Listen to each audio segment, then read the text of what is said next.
So I'm always like this debt ceiling thing. Like, what is this really about? There's no like, oh, the debt ceiling. Oh, it's every couple of years they do this debt ceiling charade. And I'm like, what is it? What is this really about? Because this is a country that just can print. They literally printed $5 or $6 trillion during COVID. I mean, just gave it to Wall Street, do whatever you want. 100 new billionaires were created, but the debt ceiling and it's this stupid thing to show to get Americans to pick a side with these two utterly corrupt, awful parties. So what is the debt ceiling really about? I went to the World Socialist website, WSWS.org. Great website. Check it out. And they make some great points in this article that we're going to go through. Manufactured crisis over U.S. debt ceiling sets change for bipartisan assault on Social Security and Medicare. There you go.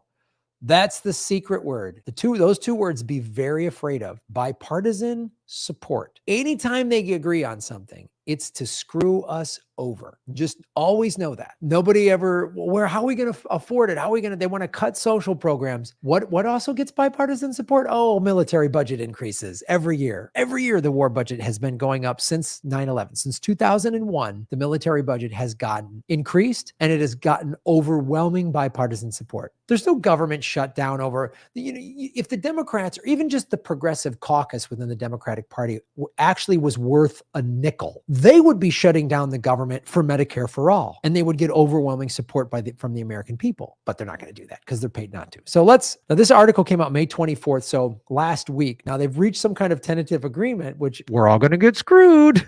And this is going to show you why. This article is going to show you why. We're now 1 week from the June 1st, which is actually in 2 days, when the U.S. will purportedly default on its debt obligations, triggering a catastrophe. Oh, no. They better come up with a solution. Behind the mutual recriminations between the two capitalist parties at the stage-managed crisis negotiations, that's great wording, there's a basic agreement. All of the social gains made by the working class in the course of more than a century of struggle must be wiped out to pay for the drive by the American ruling class to remove, by force of arms, Russia and China as obstacles to its U.S. hegemony, even if it means triggering a nuclear war. Could not have said it better myself. I just did another segment on the U.S. spy plane getting buzzed by a Chinese fighter jet. What it's all about. China's not a military threat to us. They're an economic threat. Talked about the BRICS countries, right? Brazil, Russia, China, India, South Africa have all united economically. They're not using the dollar. That's what this is about. I mean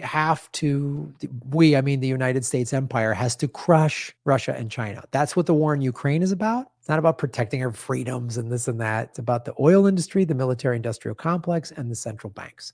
Because if the U.S. is no longer the world's reserve currency, which it's not going to be anymore, we got no more power. The social cuts implemented by an eventual debt limit budget deal will only be a down payment. They will set the stage for an assault on the core entitlement programs, Medicare and Social Security, extracted from the ruling class in the class battles of the 30s and the 1960s. I mean, there's a famous saying about FDR, he just saved capitalism, right? Here's a picture of these two parasites. So this is as of a week ago, backing Biden's proposal for a 2-year spending freeze and $1 trillion in cuts over the next decade.